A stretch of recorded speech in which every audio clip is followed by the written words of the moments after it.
Interesting चुनाव होने जा रहा है। बंगाल अगर धुरंधर 1 थी तो उत्तर प्रदेश का चुनाव धुरंधर 2 द रिवेंज। आपके पक्ष में दो चीजें प्लस है। एक आपके 2024 का रिजल्ट, ये आपके पक्ष में है। दूसरा, अचानक 3 बजे के आसपास एक मरमरिंग उठती है पूरे प्रदेश में। क्या मजबूरी है? किसको देगा वोट? अखिलेश को देगा। क्या अखिलेश यादव आज तक अरविंद केजरीवाल के खिलाफ बोले? क्या अखिलेश यादव आज तक राहुल गांधी के खिलाफ बोले? क्या ममता बनर्जी के खिलाफ बोले? लेकिन एक तैयारी बहुत जरूरी, मैं बहुत कॉन्फिडेंशियल चीज बता रहा हूं कि अखिलेश यादव अपनी पार्टी के सबसे बड़े नेता हैं। एक चार्टर्ड प्लेन लेके घूमते हैं, और अखिलेश यादव जब एक चार्टर्ड प्लेन लेके घूमते हैं तो भारतीय जनता पार्टी उस दरमियान 65 चार्टर्ड प्लेन लेके घूमती है।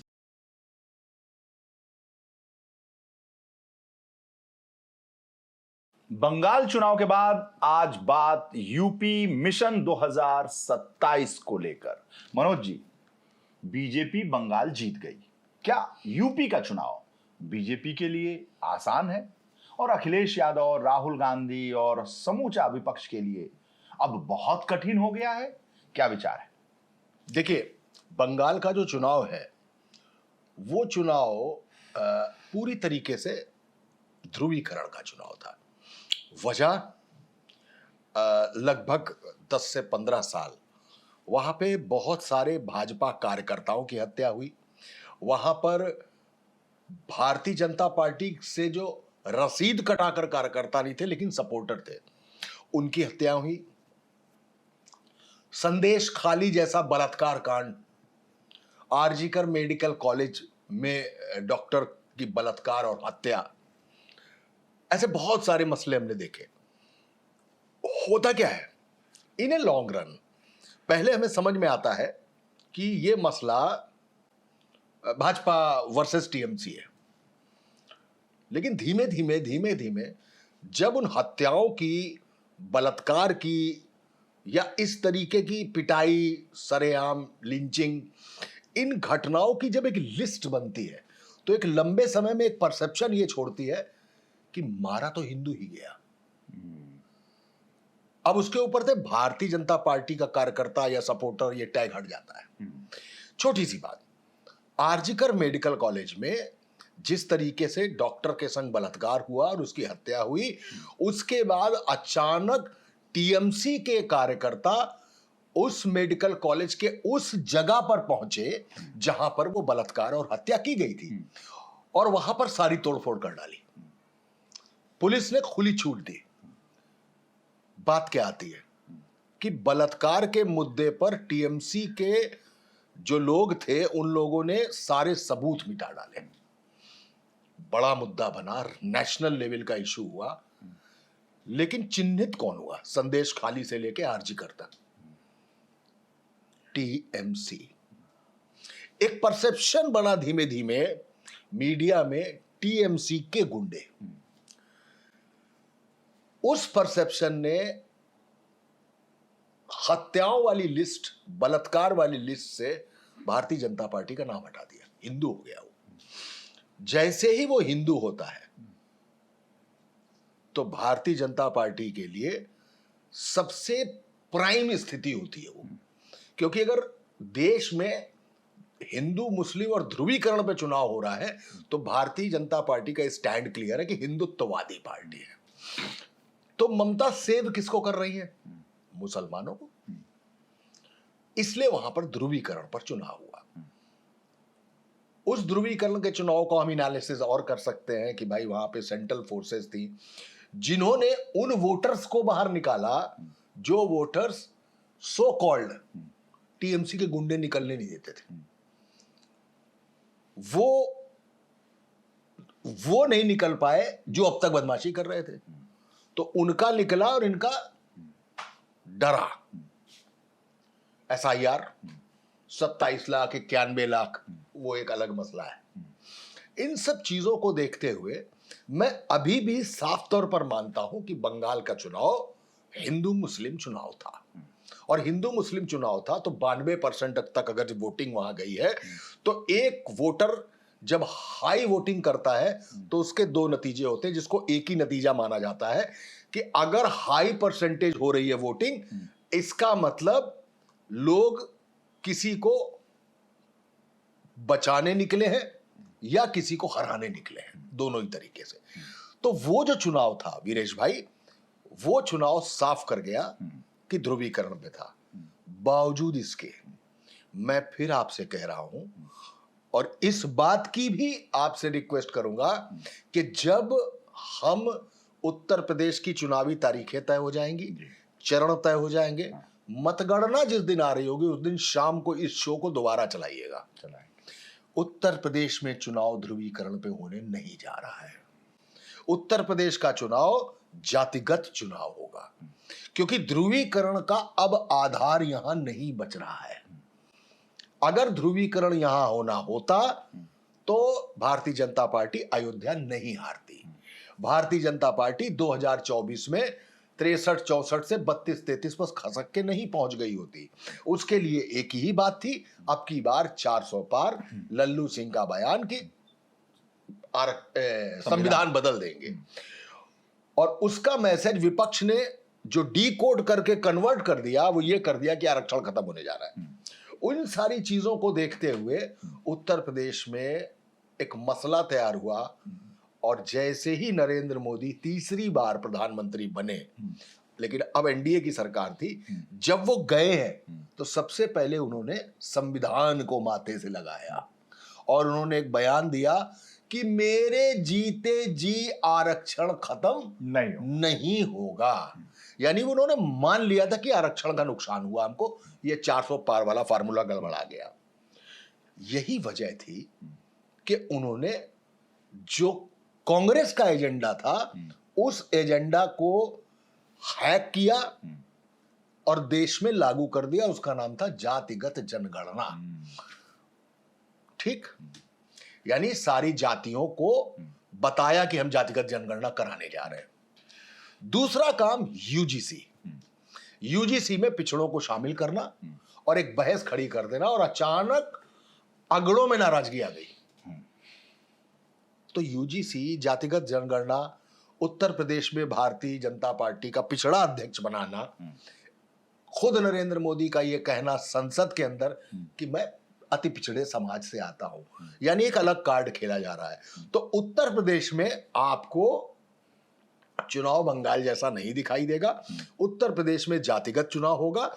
और फिर मैं कह रहा हूं कि जब भी हिंदू मुस्लिम या ध्रुवीकरण पर जब चुनाव होता है तो भारतीय जनता पार्टी लाभान्वित रहती है। क्यों? वो मूंगफली का वो दाना है जिसके अंदर 3 है, अगड़ा, पिछड़ा, दलित। वो मूंगफली का पूरा दाना उनके लिए एक वोटर होता है और वो हिंदुत्व होता है, वो हिंदू होता है। और जब वो दाना टूटता है तो वो दलित में, पिछड़ों में और अगड़ों में बट जाता है। तो उत्तर प्रदेश का चुनाव आपको अगड़ों, पिछड़ों और दलितों का चुनाव यानी जातिगत चुनाव दिखाई देगा। और जब जातिगत चुनाव हो रहा होता है तो ऐसे में कोई अखिलेश यादव आपको वहां दिखाई देगा जिसने 2024 में शानदार रिजल्ट दिया, जिसकी शुरुआत कंसोलिडेटेड मुस्लिम वोट प्लस 7% यादव वोट के साथ होगी। अब ये अखिलेश यादव की कला है कि वो और पिछड़े वोटर और अगड़े वोटर और दलित वोटर अपने साथ कितना जोड़ सकते हैं। और भाजपा के लिए परीक्षा की घड़ी ये होगी कि अब वो हिंदू मुस्लिम पे नहीं होगा, बल्कि वो कितने दलित, कितने पिछड़े अपनी तरफ और कर पाता है। क्योंकि अखिलेश यादव आज भी पीडीए की बात कर रहे हैं। उन्होंने आज प्रेस कॉन्फ्रेंस में भी कहा कि पीडीए था, है और रहेगा, पीडीए जिंदाबाद है। पीडीए की बात वो छोड़ने वाले नहीं है। इसका मतलब वो भी चाहते हैं कि जो लड़ाई है वो ध्रुवीकरण की ना हो, क्योंकि बंगाल का हश्र उन्होंने देख लिया। वो भी पिछड़े, दलित और अल्पसंख्यक आधार पर ही चुनाव लड़ने जा रहे हैं। भारतीय जनता पार्टी ये जरूर चाहेगी कि कहीं ना कहीं ध्रुवीकरण हो, क्योंकि भारतीय जनता पार्टी जब ध्रुवीकरण की राजनीति होती है और सब हिंदू हो जाते हैं, भाजपा में बैठिए या सपा में बैठिए, तो सब सपा में अगर आप बैठिए तो कहते हैं कि अब सब हिंदू हो गए। तो जैसे ही सब हिंदू हो जाते हैं, समाजवादी पार्टी को नुकसान होगा, बिल्कुल नुकसान होगा। और जब सब हिंदू ना होकर जब जातियों में बट जाते हैं, तब फायदा समाजवादी पार्टी को होता है। आप कभी भी देख लीजिएगा किसी चुनाव में वोटिंग के दिन, किसी भी चरण में वोटिंग के दिन अचानक 3 बजे के आसपास, 4 बजे के आसपास एक मरमरिंग उठती है पूरे प्रदेश में। क्या? अरे वो टोपी वाले, वो बुर्का वाले लाइन लगा के वोट दे रहे हैं। तो टोपी वाले, बुर्का वाले का मतलब हो गया अल्पसंख्यक मुस्लिम वोटर। ये संदेश, ये बात एक साथ कैसे ओरिजिन करती है? ये आखिर गणेश जी अचानक कैसे दूध पीना शुरू कर देते हैं और सबको मालूम पड़ जाता है कि अरे लाइन लगा के, टोपी लगा के और बुर्का वाले लाइन लगा के वोट दे रहे हैं, तो अचानक दूसरी लाइनें लगने लगती हैं। ठीक, इसलिए कि इसका मतलब मुसलमान एक तरफा वोट करने जा रहा है। तो इस संदेश के पीछे होता, उठो हिंदू वोटरों, जाओ और लाइन लगा के वोट दो। ये 2-3 बजे के आसपास का एक माहौल ऐसे ध्रुवीकरण के चुनाव के दौरान जरूर होता है। लेकिन आपको बताऊं, 24 का चुनाव याद करिए, हम लोग तो पोलिंग बूथ पे घूम रहे थे। इस बार जो मुसलमान हैं उन्होंने बहुत ही टैक्टिकल वोट किया। मतलब वो एक साथ वोटिंग करने नहीं आ रहे थे। अगर बुर्का में पर्दानशीन जो महिलाएं थी वो किस्तों में आ रही थी, मतलब सेगमेंट में आ रही थी। हम कह सकते हैं कि कुछ तुम जाओ, फिर कुछ तुम जाओ, फिर मिक्स करके आ रही थी कि इसका एहसास न हो सके और ये मरमरिंग न उठे। और इसका फायदा समाजवादी पार्टी और कांग्रेस गठबंधन को मिला। बिल्कुल। भारतीय जनता पार्टी इसीलिए बेचैन है इस बात को लेकर, क्योंकि जब 24 में वो फार्मूला दोहराया गया जिसमें समाजवादी पार्टी और कांग्रेस सफल रही, तो बीजेपी के लिए तो चुनौती है। बिल्कुल है, बिल्कुल ठीक, बिल्कुल ठीक है। ये वैसे ही है कि जैसे कई बार मैं न्यूजीलैंड के उस स्पिनर का नाम भूल रहा हूं, कैप्टन जो था वो वनडे का पहला ओवर स्पिनर से पिकवाता था। मैं नाम भूल गया उसे। मार्टिन क्रो, जेफ क्रो तो कैप्टन थे, वो तो मैं समझ गया। मैं उस स्पिनर का नाम भूल रहा हूं। तो वो पहला ओवर उन्हीं से पिकवाते थे। चश्मा लगाता था, बहुत अच्छा सा स्पिनर था वो, बिल्कुल दिमाग से नाम उतर गया।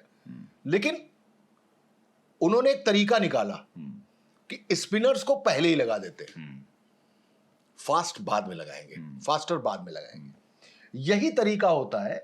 इसकी शुरुआत अगर आप याद करें, वो भी न्यूजीलैंड ने की थी। मार्क ग्रेडबैच और ये सारे जो प्लेयर थे, इन्होंने शुरुआती 15 ओवर में मारना शुरू किया, जिसको और अटैकिंग तरह से कलुवितरना और जयसूर्या ने उसको और ज्यादा फास्ट किया। तो ये 2 तरीके की रणनीति होती है। आप मेरी बात समझ रहे हैं? एक प्रथा बन गई है कि तेज गेंदबाज ही पारी का पहला ओवर फेंकेगा।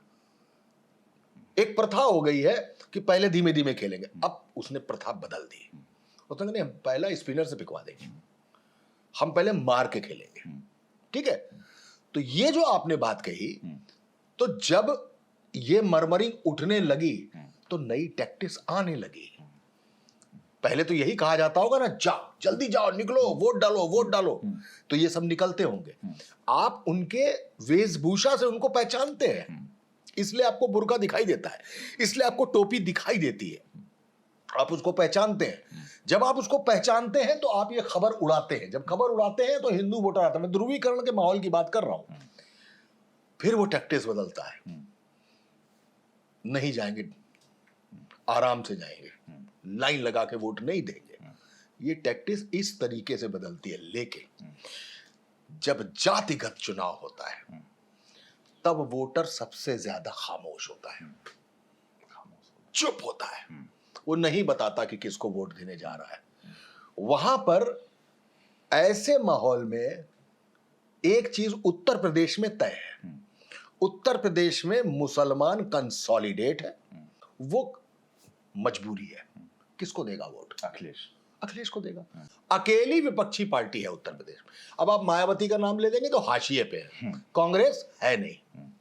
अखिलेश को मुसलमान देगा, नहीं देगा, जाए कहां? ऐसे में आपको अपनी कतारों की चिंता करनी है कि आपका जो वोटर है वो किस तरीके से वोट देगा जाके।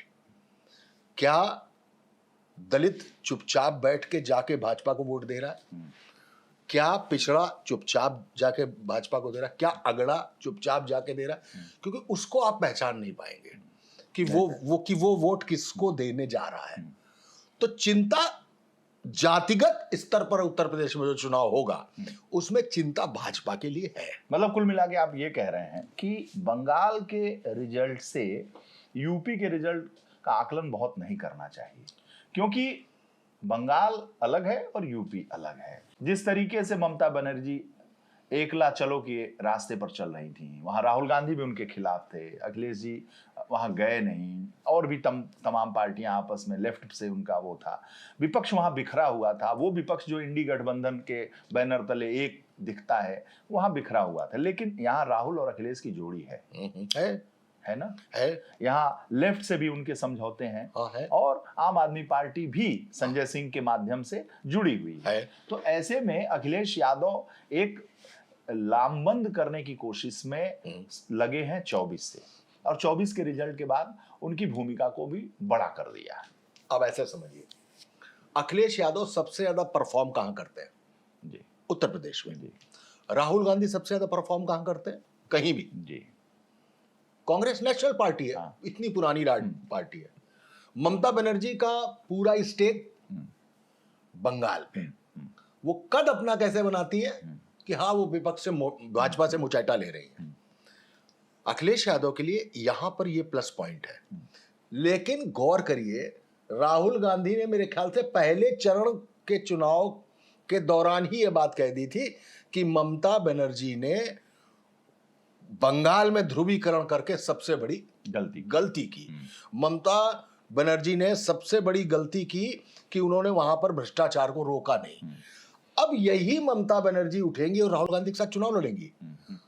यहां से कांग्रेस और सपा जब गठबंधन होता है तो एक खड़े होते हैं। मैं पूरे इंडिया गठबंधन की बात कर रहा हूं, तो एक होता है। लेकिन दिल्ली का चुनाव जैसे होता है या पंजाब का जैसे ही चुनाव होता है, यही राहुल गांधी जाके अरविंद केजरीवाल को गरियाना शुरू कर देते हैं और अरविंद केजरीवाल कांग्रेस पार्टी को भ्रष्टाचारी बताना शुरू कर देती है।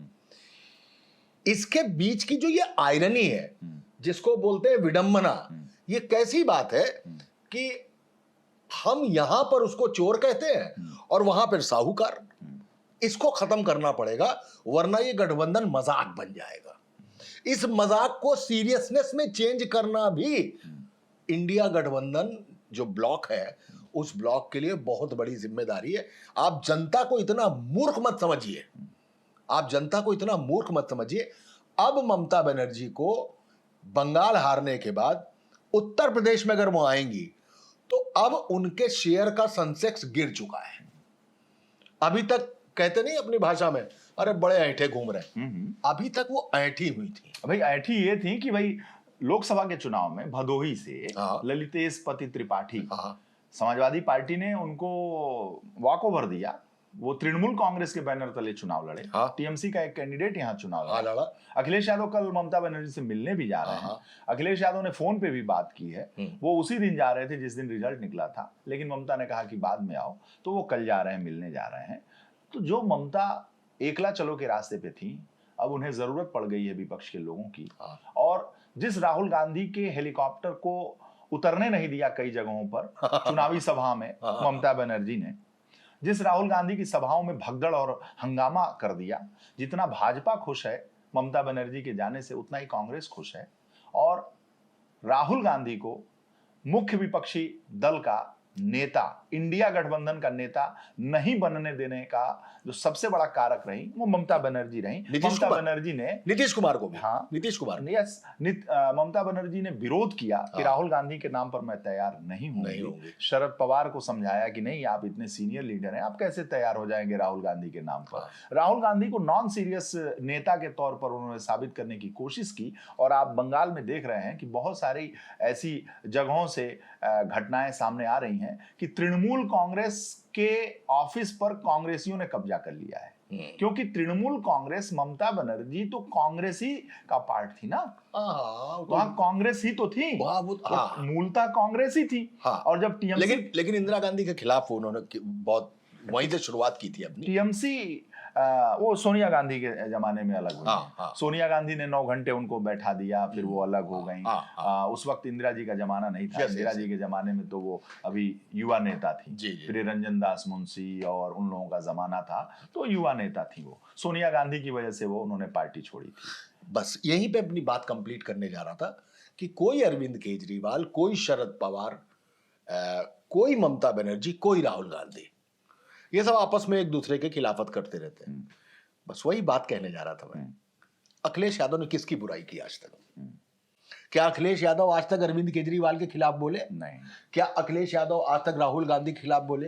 क्या ममता बनर्जी के खिलाफ बोले? किसी के खिलाफ नहीं बोले। मायावती के खिलाफ? मायावती के खिलाफ भी वो नहीं बोले। नहीं, कभी नहीं। वो नहीं बोले। और समाजवादी पार्टी से जो नाराजगी मायावती की थी, उसके बावजूद अगर मायावती के साथ अखिलेश यादव गठबंधन करने में कामयाब थे, तो ये अखिलेश यादव का जो ये नेचर है, अखिलेश यादव की जो कि ये भलमन साहत नहीं, लोगों में एक गुडी सी पिक्चर जाती है, वही है कि आप सारे इंडिया गठबंधन के सारे नेताओं को एक दूसरे की खिलाफत करते देख सकते हैं, लेकिन अखिलेश यादव को कभी भी कहीं भी किसी की भी खिलाफत करते नहीं देखेंगे। ये है। इमरान मसूद थोड़ा बहुत बोला करते हैं एक तरफ खड़े होके, वही जैसे कभी कमलनाथ ने अखिलेश वखिलेश कह दिया था। लेकिन एक तैयारी बहुत जरूरी है। मैं बहुत कॉन्फिडेंशियल चीज बता रहा हूं कि भारतीय जनता पार्टी की उत्तर प्रदेश के चुनावों को लेकर अब तक 3 बैठे हो चुकी, चुनाव को लेके 2027 के चुनाव को लेकर उनका प्रत्याशियों के, यानी 403 प्रत्याशियों के लिए किसको टिकट देना है, उसकी पहली सर्वे रिपोर्ट भी उन्होंने मंगा ली है। इतनी पहले की तैयारी ये आज नहीं हुई है। हाँ। ये पिछले 1.5 साल से हो रहा है। 27 मिशन 2027 की ये व्यवस्था हो चुकी है। यानी भारतीय जनता पार्टी का जो आला संगठन है, उसके पास उत्तर प्रदेश में लड़ाए जाने वाले, किसको विधायकी लड़ानी है, उसकी पहले सर्वे रिपोर्ट पहुंच चुकी है। उनको मालूम है कि यहां पर गड्ढा है, ये मनोज राजन त्रिपाठी का टिकट है, ये वीरेश पांडे का टिकट है, ये फला का टिकट है, ये ढिमके का टिकट है। यहां तक फाइनल कर चुके हैं वो कि ये यहां जिता हुआ है, कौन कहां जिता हुआ, कौन कहां हार रहा है, कौन कहां जीत रहा है, किसको हटाना है, किस नए को लाना है। नए में अगर 5 लोग खड़े हैं तो इन 5 नए लोगों में कौन जिता हुआ है और इसकी जगह रिप्लेस करने से क्या ये हारता हुआ कैंडिडेट हम ये सीट जीत सकते। इतनी तैयारी हो चुकी है, हो चुकी है। तो भारतीय जनता पार्टी के, अभी अखिलेश यादव ने भी इस बात को कहा। आप गौर करिए कि बिहार हारने के बाद तेजस्वी यादव ने भी कहा कि Bharatiya Janata is A round clock party, 24 घंटे की पार्टी है। वो सोते में भी पॉलिटिकली सोचते रहते हैं। उस चीज की तैयारी करनी पड़ेगी। 15 साल की रगड़ घिस है, 15 साल की रगड़ घिस है। आप सोचो कि नरेंद्र मोदी 24 घंटे के राजनेता, हाँ, अमित शाह 24 घंटे में भी 48 घंटा होता होगा उसके नेता। योगी आदित्यनाथ कब सोते हैं कब जगते हैं किसी को पता ही नहीं। लगातार दौरे पे, कभी गोरखपुर में जनता दर्शन कर रहे हैं तो पता चला प्रयागराज पहुंच गए, अभी आप मोबाइल देखेंगे तो पता चला नोएडा पहुंच गए हैं। नोएडा से सवेरे आप उठेंगे, अखबार देखेंगे या रील देखेंगे तो हो सकता है गोरखपुर में जनता दर्शन कर रहे हैं।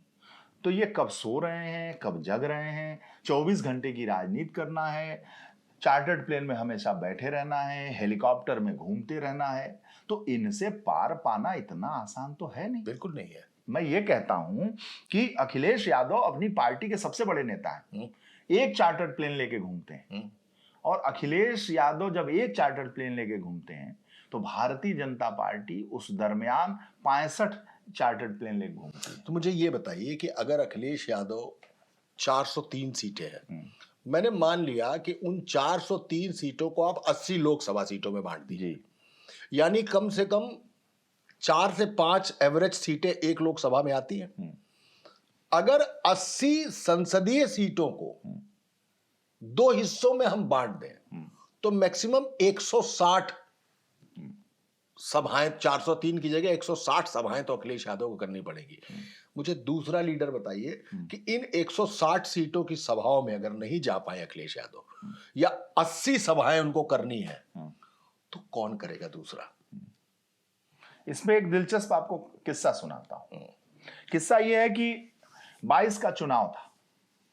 22 के चुनाव में एयरपोर्ट पे लगता है आपको कि हमेशा चार्टर्ड प्लेन रहती हैं और हेलीकॉप्टर पड़े रहते हैं वहां पे। अखिलेश यादव की पार्टी के एक बड़े नेता एयरपोर्ट के लाउंज में बैठे थे। मैं भी चुनावी सभा कवर करके वहां बैठा था।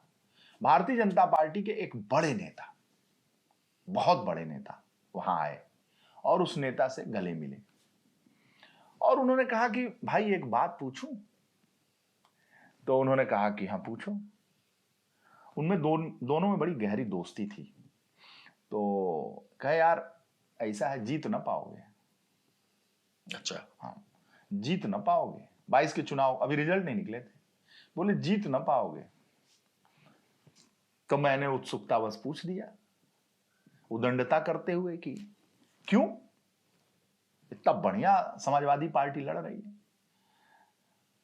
नेताजी ने भी पूछा समाजवादी पार्टी के क्यों?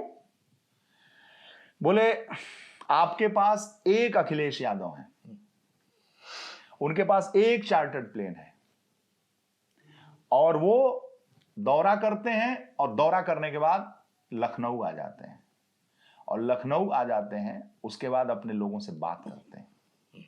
हमारे पास अखिलेश जी एक चार्टर्ड से दौड़ते हैं, हमारे पास 65 चार्टर्ड प्लेन लेके लोग दौड़ते हैं और सब 65 उतरने के बाद घर जाते हैं, चाय पीते हैं और चाय पीने के बाद संगठन की बैठक शुरू करते हैं। संगठन की बैठक शुरू करने के बाद रिपोर्ट देते हैं कि आज मैं वहां गया, मैं वहां गया, मैं वहां गया और वहां मैंने क्या देखा और क्या करना चाहिए।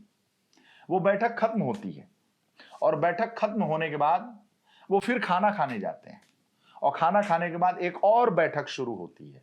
वो बैठक संघ के पदाधिकारियों के साथ होती है और संघ के पदाधिकारियों से जो इनपुट की प्राप्ति होती है अगले दिन उस पर फिर वो लगते हैं। यानी जो संघ के साथ उनकी बैठक चलती है वो रात के 1 बजे तक चलती है।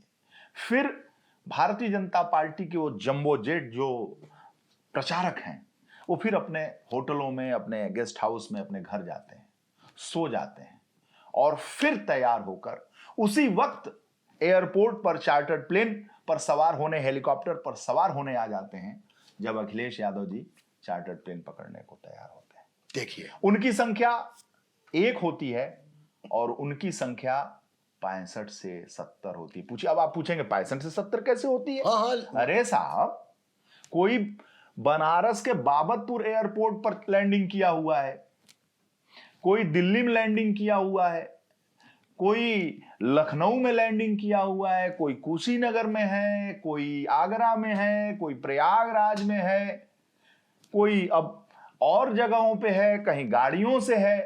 तो इस तरह से उनके जो काफिले हैं, उनके चार्टर्ड प्लेन, उनके हेलीकॉप्टर हैं, वो जगह जगह बम्बार्डिंग करते हैं। अब जो अमेरिका, इजराइल और ईरान का वार आप देख रहे हैं ना, यहां से मिसाइल गिर रही है, वहां से मिसाइल गिर रही है, यहां भेद डाल रहे हैं। उसी तरह से भारतीय जनता पार्टी की जो मिसाइल है और उस मिसाइल का जो परमाणु बम है जिसको कहते हैं अमित शाह, एक बैठक लेते हैं और सबकी क्लास लगाते हैं कि बताओ क्या किए। मुझे लगता है भारतीय जनता पार्टी एक कारपोरेट की तरह काम करती है। कई लेयर्स हैं।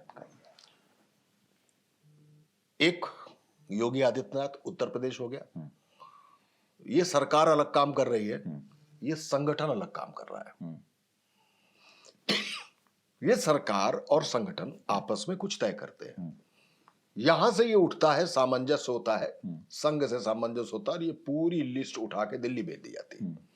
अब दिल्ली में ऐसे समझ लीजिए कि वहां BL संतोष बैठे हैं, कोई सुनील बंसल बैठे हैं, ये उनके पास पहुंच गया।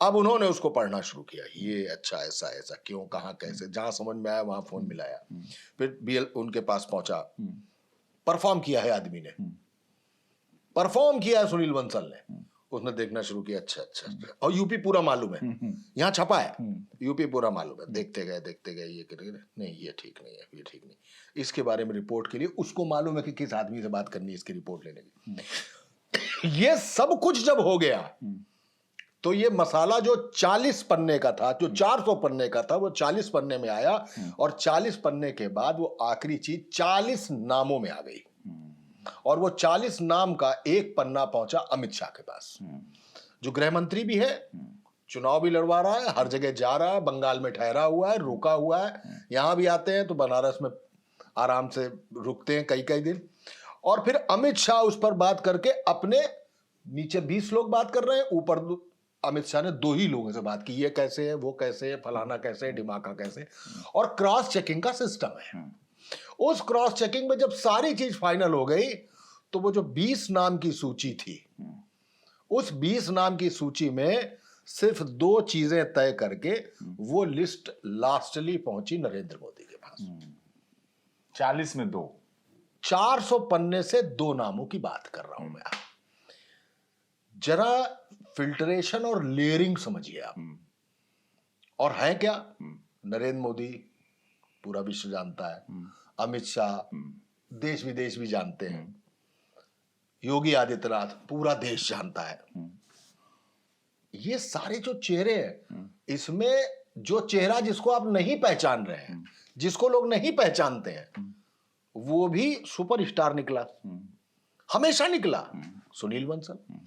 मेरा कहने का कुल मतलब ये है कि फिर एक बार दोहरा दूं कि जहां पर उत्तर प्रदेश की चुनावी रूपरेखा की 3 बैठकें हो चुकी हो, जहां पर 403 विधानसभाओं के किसको टिकट देना है उसका पहला सर्वे नामों का हो चुका हो, भाजपा का, मैं भाजपा की बात कर रहा हूं, वहां पे हमको यह तय करना है कि क्या हम अपनी लिस्ट उस वक्त करेंगे जिस समय टेक ऑफ हो रहा होगा, या हम जब वो जहाज बे पे खड़ा होगा, सबके पासेस के बारकोड चेक किए जा रहे होंगे और यात्री अपनी अपनी सीट पकड़ रहे होंगे, क्या वो सीटें तब तक दे दी जाएंगी?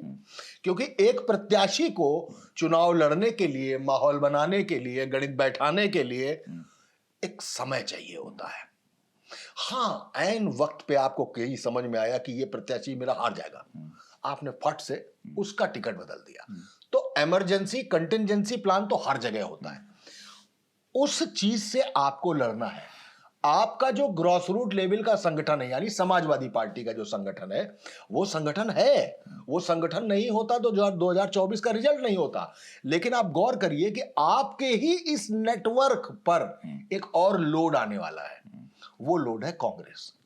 तो अब हम ये मानते हैं कि अगर उधर से नरेंद्र मोदी, अमित शाह, योगी आदित्यनाथ ये लोग हैं, तो मैं मानता हूं कि भाई इधर से भी राहुल गांधी, प्रियंका गांधी, अरविंद केजरीवाल, ममता बनर्जी, ये सब आएंगे, ये मैं मानता हूं। तो आपके 4 चेहरे हो गए, ये तो मैंने मान लिया।